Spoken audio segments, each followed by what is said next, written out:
बिस्मिल्लाहिर्रहमानिर्रहीम। इंशाल्लाह आज की क्लास में हम ईटा टीटी टेस्ट जो 26/4/2025 को हुआ था उसका मैथ्स पोर्शन मुकम्मल सॉल्व करने जा रहे हैं। इसमें टोटल 100 MCQs थे। मैथ्स का पोर्शन 10 MCQs पर मुश्तमिल था। तो आपने इन तमाम क्वेश्चंस को बाकी जो कैडर्स के टेस्ट है उसके लिए भी तैयार करना है। ये नहीं कि ये टीटी टेस्ट में आए थे ये किसी और टेस्ट में नहीं आएंगे, ये ठीक नहीं है। यानी ये क्वेश्चन या इस टाइप के क्वेश्चन ये और कैडर्स के टेस्ट में भी आ सकते हैं। तो आपने इन तमाम क्वेश्चंस को अच्छी तरह से समझना है और आने वाले टेस्टों के लिए तैयारी करनी है। क्वेश्चन नंबर 1 है, state the quadrant in which the angle 8π/5 lie. ये एक एंगल दिया गया है। क्वेश्चन में यह कहा गया है कि ये किस क्वाड्रेंट में लाई होगा। यहाँ पर ये XY प्लेन है 0 डिग्री, यहाँ पर 90 डिग्री, ये 180 डिग्री और ये 270 डिग्री और यहाँ पर जो कंप्लीट एंगल होगा ये 360 डिग्री के इक्वल होगा। तो यहाँ पर हमने 8π/5 को कन्वर्ट करना है डिग्री में। तो पाई की वैल्यू है इज इक्वल टू 180 डिग्री। अब 8π/5 को कन्वर्ट करना है डिग्री में। So 8 multiplied by 180 degree divided by 5। So π1 is 5, π3 are 15 और 3 30। So π6 are 30। अब 36 को 8 के साथ मल्टीप्लाई करें। 36 मल्टीप्लाइड बाई 8, 8 6 आर 48, 8 3 आर 24 और 4 28। सो 8π/5 इज इक्वल टू 288 डिग्री। तो यहाँ पर करेक्ट ऑप्शन हमने चेक करना है कि ये एंगल किस क्वाड्रेंट में लाई होगा। आसान सी बात है। यहाँ पर 0 to 90, 90 to 180 डिग्री और 180 डिग्री टू 270 डिग्री और 288 डिग्री जो है वो 270 और 360 डिग्री के बिटवीन होगा। तो ये फोर्थ क्वाड्रेंट है, फोर्थ क्वाड्रेंट। तो 8π/5 जो है वो क्वाड्रेंट 4 में लाई होगा। क्वेश्चन 2 है, 2x³ - 19x² + 10x + 50। ये पहला एक्सप्रेशन है, क्यूबिक एक्सप्रेशन है और इसको लीनियर एक्सप्रेशन यानी x - 5 से डिवाइड करना है। इंतहाई आसान है। 3x³ - 19x² + 10x + 50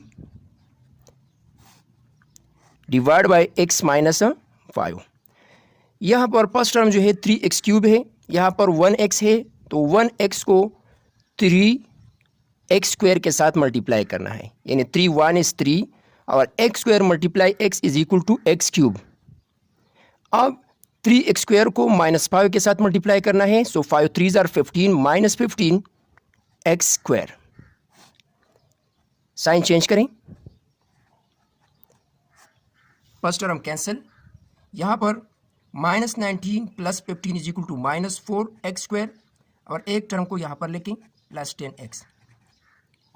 यहाँ पर -4 x² है, यहाँ पर x है तो हमने -4 के साथ यहाँ पर मल्टीप्लाई करना है। सो -4 और यह x² है, यहाँ पर x है, सो यहाँ पर x लेके so x multiplied by -4x is equal to -4 x² -4x multiplied by -5 minus plus 5 4s are 20 और x। साइन चेंज,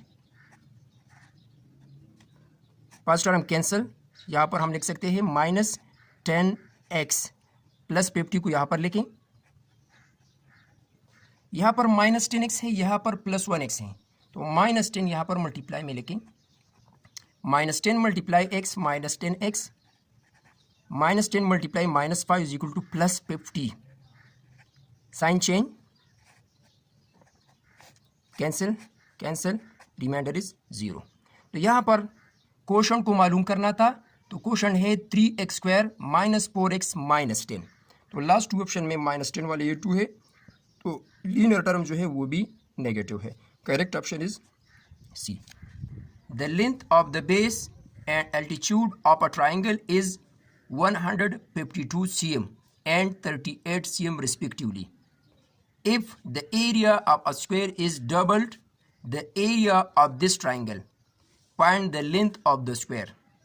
यानी यहाँ पर बेस का जो लेंथ है वो 152 cm है और एल्टीट्यूड यानी जिसको हम इर्तिफा भी कहते हैं, हाइट भी कहते हैं, वो 38 cm है।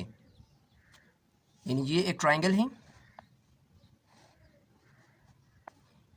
यहाँ पर ये बेस लेंथ जो है 152 cm है और इर्तिफा जो है, हाइट जो है वो 38 cm है। अब मालूम करना ये है कि एक स्क्वायर जिसका एरिया इस ट्राइंगल यानी गिवन ट्राइंगल के मुकाबले में डबल है, फॉर एग्जांपल ये 2 है तो स्क्वायर का जो एरिया है वो 4 के इक्वल होगा। तो यहाँ पर स्क्वायर का लेंथ यानी वन साइड का लेंथ मालूम करना है, इंतहाई आसान है। इस तरह हम लिख सकते हैं ट्राइंगल का जो एरिया है यानी area of triangle is equal to base multiplied by height divided by 2। ये एरिया ऑफ ट्राइंगल है। Base is equal to 152 cm और इसी तरह हाइट जो है 38 cm डिवाइडेड बाई 2। अब इसको सिंपल करना है, 2 1 is 2, 2 7 are 14 और 1 यहाँ पर 12, सो 2 6 are 12। अब 76 मल्टीप्लाइड बाई 38, अब इसको ऐड करें आपस में, 8 8 6 + 2 8 और यहाँ पर 2। तो इसको हम लिख सकते हैं area of triangle is equal to 2888 cm। ये तो ट्राइंगल का एरिया है। अब हम यानी यहाँ पर जो कंडीशन दिया गया है उसके मुताबिक इसको हम हल करेंगे। According to the given condition इसमें कहा गया है कि स्क्वायर का जो एरिया है वो ट्राइंगल के एरिया के मुकाबले में दोगुना है या डबल है। तो इसको आपस में इक्वल करना है। एरिया ऑफ ट्राइंगल के साथ 2 को मल्टीप्लाई करें। अब यहाँ पर वैल्यूज़ को पुट करें। स्क्वायर एरिया फार्मूला यहाँ पर पुट करें, एच स्क्वायर या L square is equal to 2 multiplied by area of triangle 2888 cm। इसको आपस में मल्टीप्लाई करें, so H square is equal to 5776 इसके इक्वल है cm। अब मालूम करना है इस गिवन नंबर का स्क्वायर रूट। स्क्वायर रूट मालूम करना इंतहाई आसान है। यहाँ पर लिखें 5776, इसके पेयर बनाएं, 2 सेम नंबर को आपस में मल्टीप्लाई करें, 7 7 are 49, इसका रिमाइंडर 8 है। 76 को यहाँ पर लेके, यहाँ पर एक 4 है और एक 6 है, तो 4 पर जो रिज़ल्ट हमें मिलेगा वो इससे कम होगा, तो यहाँ पर हम लिखेंगे 6 को यहाँ पर भी लिखें, सो 146 मल्टीप्लाइड बाई 6, तो ये इक्वल होगा 8। तो यहाँ पर हम लिख सकते हैं 876, तो इसका स्क्वायर रूट है 76, सो s इज इक्वल टू 76। तो इसका करेक्ट ऑप्शन जो होगा वो ऑप्शन डी होगा। Which of these does not lie in third quadrant. 4 pairs दिए गए हैं। सवाल में पूछा जा रहा है कि कौन सा पेयर थर्ड क्वाड्रेंट में लाई नहीं होगा। तो आप क्वाड्रेंट में देख सकते हैं कि थर्ड क्वाड्रेंट में दोनों वैल्यूज़ नेगेटिव होगी, बाकी जितने भी क्वाड्रेंट्स हैं फर्स्ट में दोनों पॉजिटिव, सेकंड में नेगेटिव पॉजिटिव, ये वैल्यूज़ होंगी। तो एक वैल्यू है ऑप्शन बी यानी -1 2, ये थर्ड क्वाड्रेंट में लाई नहीं होगा। The price of a printer is 1/8 the price of photocopy machine. If the price of 4 photocopy machine and 7 printers is rupees 77,025, find the price of a printer. Let the price of photocopy machine is equal to X and the price of printer is equal to Y. First condition given है, printer की जो price है ये 1/8 of photocopy machine. अब यहाँ पर हम इस इक्वेशन को बनाएंगे, multiplying 8 on both side, so 8y is equal to x, या इसको हम लिख सकते हैं x minus 8y is equal to 0। ये इक्वेशन नंबर 1 है।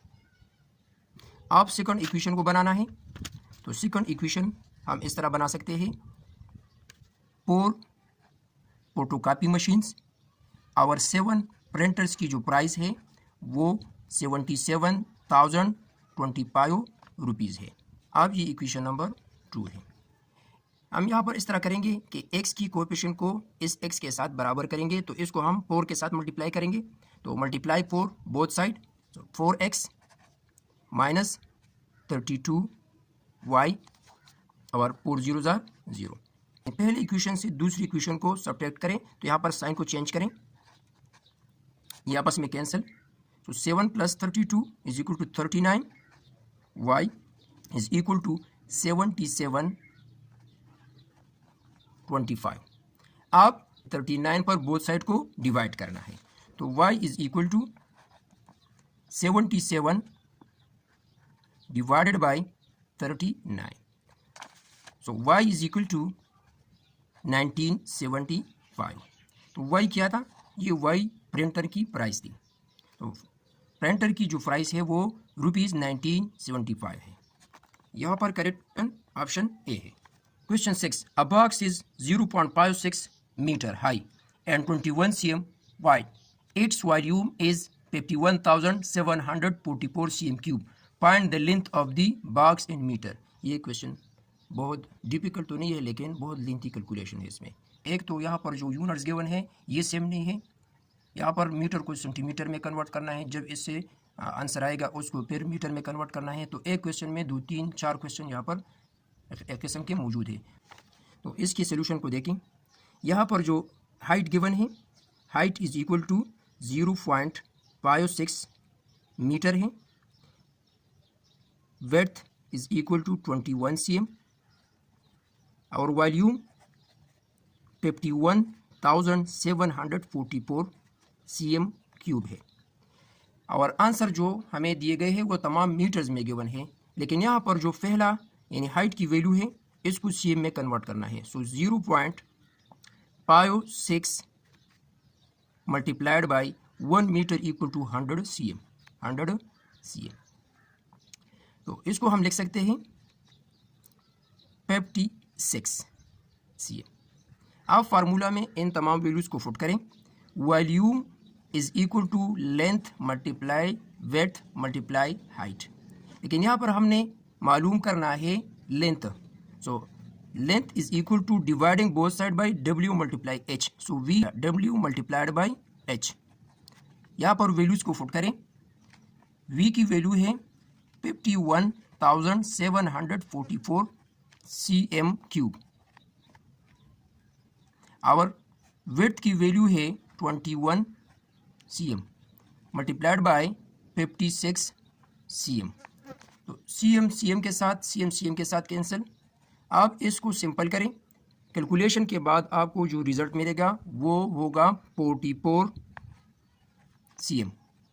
लेकिन यहाँ पर जो ऑप्शंस गिवन है इसमें तमाम मीटर्स में गिवन है, तो 44 cm को कन्वर्ट करना होगा, length is equal to 44 cm is equal to 44 cm, और मीटर में cm छोटा यूनिट है, तो यहाँ पर हम डिवीजन करेंगे, so 1 metre equal to 100 cm, so divide 44 by 100, तो यहाँ पर हम लिख सकते हैं मीटर, सो 0.44 मीटर, ये इसका करेक्ट आंसर होगा। तो यहाँ पर जो ऑप्शंस गिवन है ऑप्शन ए इसमें करेक्ट है। A rectangular front wall of a hospital has a perimeter equals to 294 meters. If its length is 85 meter, find its area. Simple question है, यहाँ पर पैरामीटर गिवन है, perimeter is equal to 294 metres. अब मालूम करना है area of rectangular wall. तो यहाँ पर फार्मूला जो गिवन है 2 टाइम लेंथ प्लस विड्थ है, तो लेंथ की वैल्यू गिवन है 85, plus width is equal to 294 dividing both side by 2, so 2 cancel. 85 meter plus width is equal to 1:2, 2 4s are 8, और 2 7s are 14, so 147. अब width is equal to 147, 85 को right side में shift करें, 85, so width is equal to 2, और यहाँ पर 14 minus 8 is equal to 6, so width is equal to 62 meter. अब मालूम करना है area, so area of rectangle is equal to length multiplied by width, so area is equal to length given था 85 multiplied by width equal है 62, so area is equal to 85 multiplied by 62, तो 85 और 62 को आपस में मल्टीप्लाई करें, ये equal होगा 5270 मीटर स्क्वायर, तो यहाँ पर जो करेक्ट ऑप्शन है वो ऑप्शन सी है. Question number 8, if the average of 45 quantities is 225 then find the sum of the quantities. आसान क्वेश्चन है, इन दोनों को आपस में मल्टीप्लाई करें, यानी 225 multiplied by 45, so 5 5s are 25, 5 2s are 10, 12, 5 2s are 10 over 1, 11, 4 5s are 20, 4 2s are 8 over 2, 10, 4 2s are 8 over 1, 9, so इसको आपस में ऐड करें, 5 2 1 और 10, so 10,125 इसका करेक्ट आंसर है, so correct option is D. Question number 9, a fraction in which numerator is greater than denominator is called fraction. Equivalent fraction, proper fraction, improper fraction, common fraction, यानी वो fraction जिसमें numerator ये greater हो denominator से, तो ऐसे fraction को कहा जाता है इम्प्रॉपर फ्रैक्शन. जिस तरह 5/4, 6/2 या 3/1, 7/5, तो इस टाइप फ्रैक्शंस को हम इम्प्रॉपर फ्रैक्शन कहते हैं, क्योंकि यहाँ पर जो न्यूमरेटर्स हैं वो ग्रेटर है. और इस तरह भी हो सकता है कि न्यूमरेटर और डिनोमिनेटर आपस में इक्वल हो, तो इसको भी इम्प्रॉपर फ्रैक्शन कहा जाएगा. तो यहाँ पर करेक्ट ऑप्शन ये सी है. 10, the ratio of Asad salary to Sonia salary is 2:3 and ratio of the Sonia salary and Fahad salary is 4:3. Find the continued ratio proportion among their salaries.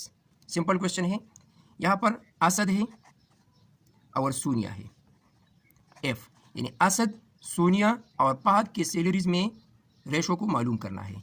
तो इसको हम लिख सकते हैं असद और सोनिया के दरमियान जो रेशो है वो 2:3 है, और सोनिया और फहद के दरमियान 4:3 है.